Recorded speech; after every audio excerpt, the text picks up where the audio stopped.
Emma. Volume 1. Chapter 12. Mr. Knightley was to dine with them, rather against the inclination of Mr. Woodhouse, who did not like that anyone should share with him in Isabella's first day. Emma's sense of right, however, had decided it, and besides the consideration of what was due to each brother, she had particular pleasure, from the circumstance of the late disagreement between Mr. Knightley and herself, in procuring him the proper invitation.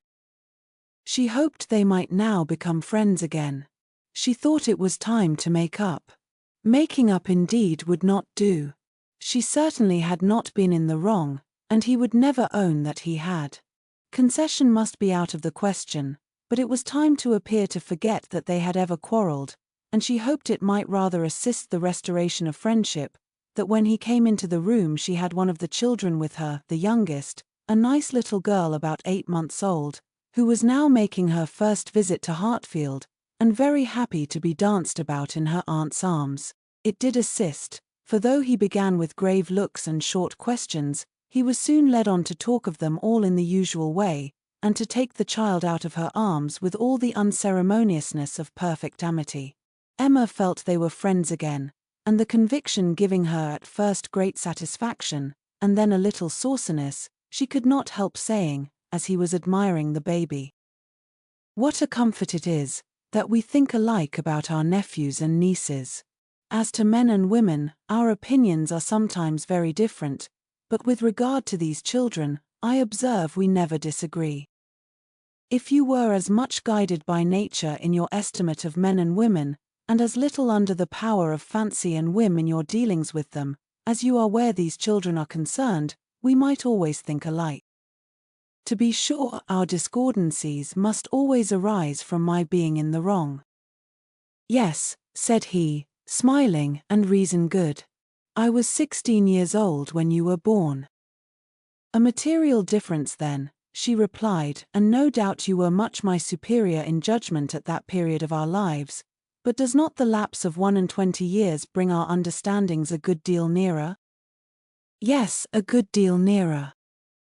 But still, not near enough to give me a chance of being right, if we think differently. I have still the advantage of you by 16 years' experience, and by not being a pretty young woman and a spoiled child. Come, my dear Emma, let us be friends, and say no more about it. Tell your aunt, little Emma, that she ought to set you a better example than to be renewing old grievances, and that if she were not wrong before, she is now." "That's true," she cried, "very true. Little Emma, grow up a better woman than your aunt. Be infinitely cleverer and not half so conceited. Now, Mr. Knightley, a word or two more, and I have done. As far as good intentions went, we were both right, and I must say that no effects on my side of the argument have yet proved wrong. I only want to know that Mr. Martin is not very, very bitterly disappointed."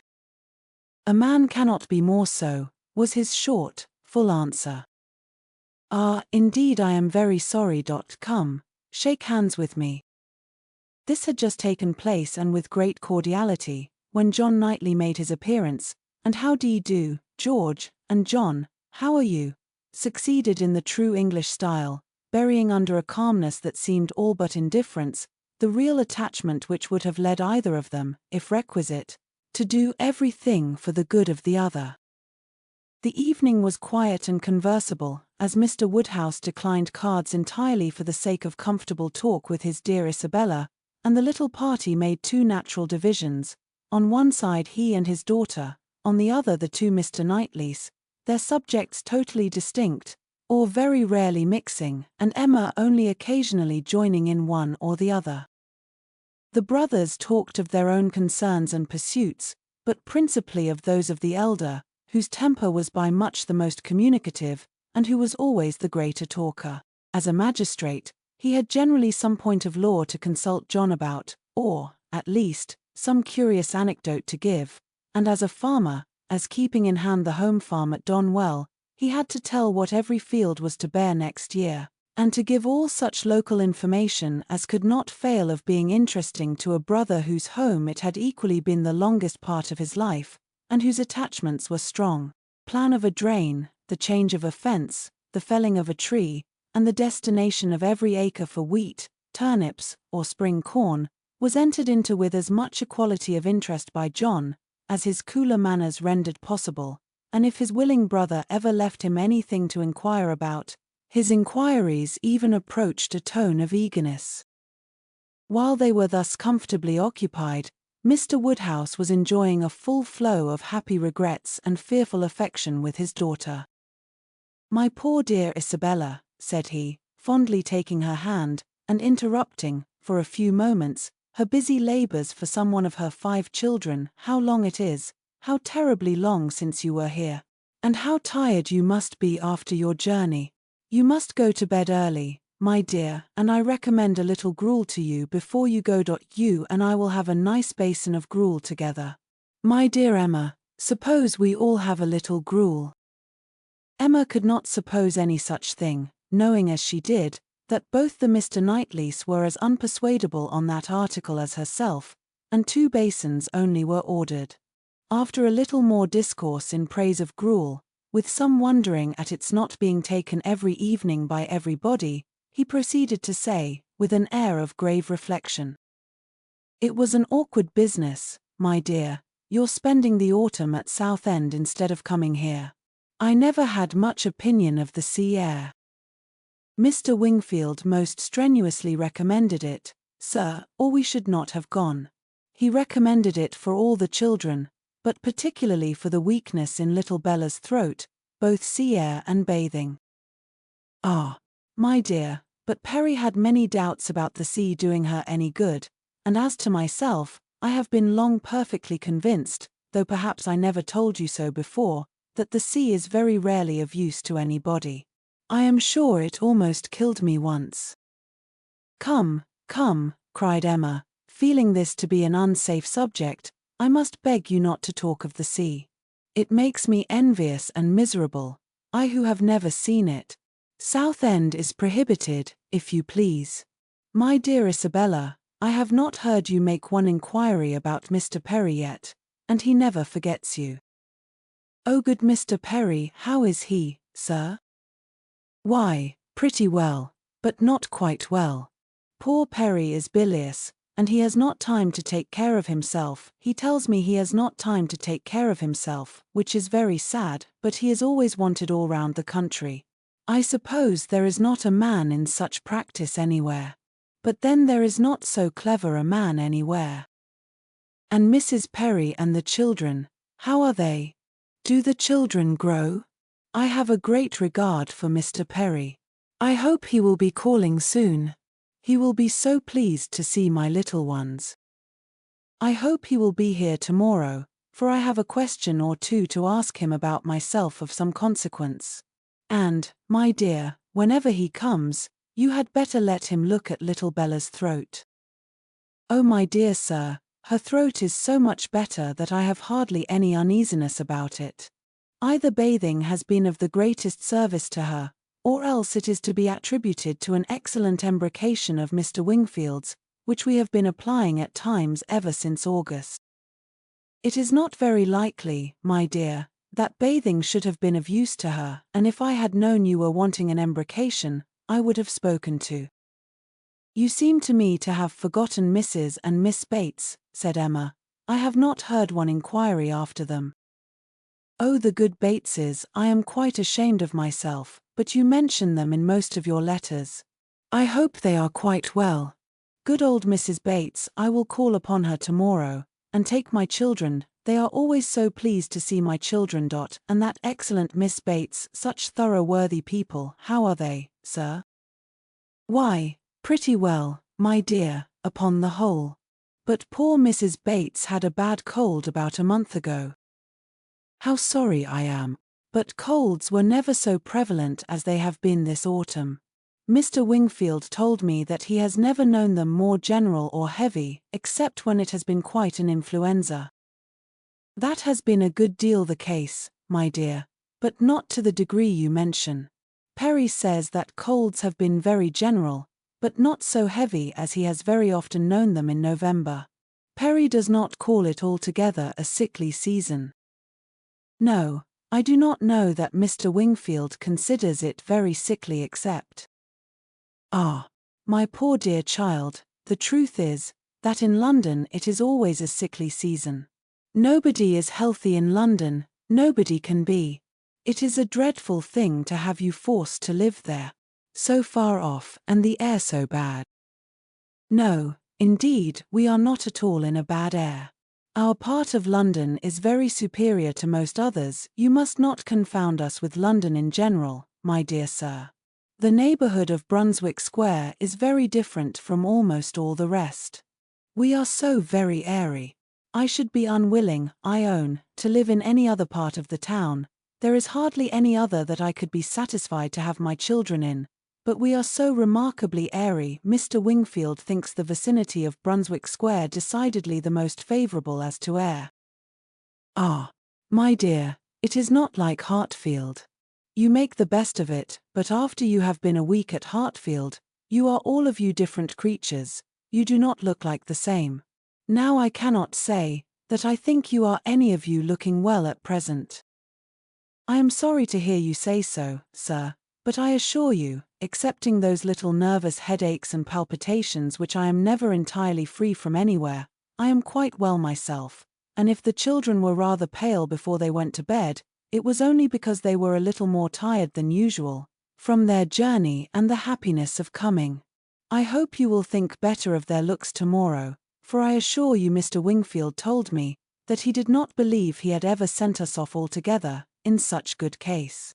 I trust, at least, that you do not think Mr. Knightley looking ill, turning her eyes with affectionate anxiety towards her husband. Middling, my dear, I cannot compliment you. I think Mr. John Knightley very far from looking well. What is the matter, sir? Did you speak to me? Cried Mr. John Knightley, hearing his own name. I am sorry to find, my love, that my father does not think you looking well, but I hope it is only from being a little fatigued. I could have wished, however, as you know, that you had seen Mr. Wingfield before you left home. My dear Isabella, exclaimed he hastily, pray do not concern yourself about my looks. Be satisfied with doctoring and coddling yourself and the children, and let me look as I choose. I did not thoroughly understand what you were telling your brother, cried Emma, about your friend Mr. Graham's intending to have a bailiff from Scotland to look after his new estate. What will it answer? Will not the old prejudice be too strong? And she talked in this way so long and successfully that, when forced to give her attention again to her father and sister, she had nothing worse to hear than Isabella's kind inquiry after Jane Fairfax, and Jane Fairfax, though no great favourite with her in general, she was at that moment very happy to assist in praising. That sweet, amiable Jane Fairfax, said Mrs. John Knightley, it is so long since I have seen her, except now and then for a moment accidentally in town.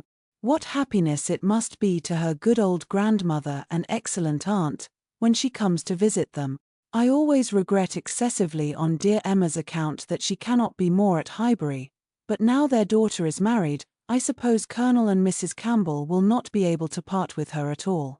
She would be such a delightful companion for Emma. Mr. Woodhouse agreed to it all, but added, our little friend Harriet Smith, however, is just such another pretty kind of young person. You will like Harriet. Emma could not have a better companion than Harriet. I am most happy to hear it, but only Jane Fairfax one knows to be so very accomplished and superior, and exactly Emma's age. This topic was discussed very happily, and others succeeded of similar moment, and passed away with similar harmony, but the evening did not close without a little return of agitation. The gruel came and supplied a great deal to be said, much praise and many comments, undoubting decision of its wholesomeness for every constitution, and pretty severe philippics upon the many houses where it was never met with tolerably. But, unfortunately, among the failures which the daughter had to instance, the most recent, and therefore most prominent, was in her own cook at Southend, a young woman hired for the time, who never had been able to understand what she meant by a basin of nice, smooth gruel, thin, but not too thin. Often as she had wished for and ordered it, she had never been able to get anything tolerable. Here was a dangerous opening. "Ah," said Mr. Woodhouse, shaking his head and fixing his eyes on her with tender concern. The ejaculation in Emma's ear expressed, "Ah, there is no end of the sad consequences of your going to Southend. It does not bear talking of." And for a little while she hoped he would not talk of it, and that a silent rumination might suffice to restore him to the relish of his own smooth gruel. After an interval of some minutes, however, he began with, "I shall always be very sorry that you went to the sea this autumn, instead of coming here. But why should you be sorry, sir? I assure you, it did the children a great deal of good. And, moreover, if you must go to the sea, it had better not have been to Southend. Southend is an unhealthy place. Perry was surprised to hear you had fixed upon Southend. I know there is such an idea with many people, but indeed it is quite a mistake, sir. We all had our health perfectly well there, never found the least inconvenience from the mud, and Mr. Wingfield says it is entirely a mistake to suppose the place unhealthy, and I am sure he may be depended on, for he thoroughly understands the nature of the air, and his own brother and family have been there repeatedly. You should have gone to Cromer, my dear, if you went anywhere. Perry was a week at Cromer once, and he holds it to be the best of all the sea-bathing places. A fine open sea, he says, and very pure air. And, by what I understand, you might have had lodgings there quite away from the sea, a quarter of a mile off, very comfortable. You should have consulted Perry. But, my dear sir, the difference of the journey, only consider how great it would have been. 100 miles, perhaps, instead of 40. Ah, my dear, as Perry says, where health is at stake, nothing else should be considered, and if one is to travel, there is not much to choose between 40 miles and 100, better not move at all, better stay in London altogether than travel 40 miles to get into a worse air. This is just what Perry said. It seemed to him a very ill-judged measure. Emma's attempts to stop her father had been vain, and when he had reached such a point as this, she could not wonder at her brother-in-law's breaking out. "Mr. Perry," said he, in a voice of very strong displeasure, "would do as well to keep his opinion till it is asked for. Why does he make it any business of his, to wonder at what I do, at my taking my family to one part of the coast or another? I may be allowed, I hope, the use of my judgment as well as Mr. Perry. I want his directions no more than his drugs." He paused, and growing cooler in a moment, added, with only sarcastic dryness, "If Mr. Perry can tell me how to convey a wife and 5 children a distance of 130 miles with no greater expense or inconvenience than a distance of 40, I should be as willing to prefer Cromer to Southend as he could himself." "True, true," cried Mr. Knightley, with most ready interposition, "very true. That's a consideration indeed, but John, as to what I was telling you of my idea of moving the path to Langham, of turning it more to the right that it may not cut through the home meadows, I cannot conceive any difficulty. I should not attempt it, if it were to be the means of inconvenience to the Highbury people, but if you call to mind exactly the present line of the path. The only way of proving it, however, will be to turn to our maps. I shall see you at the Abbey tomorrow morning, I hope, and then we will look them over, and you shall give me your opinion." Mr. Woodhouse was rather agitated by such harsh reflections on his friend Perry, to whom he had, in fact, though unconsciously, been attributing many of his own feelings and expressions, but the soothing attentions of his daughters gradually removed the present evil, and the immediate alertness of one brother, and better recollections of the other, prevented any renewal of it.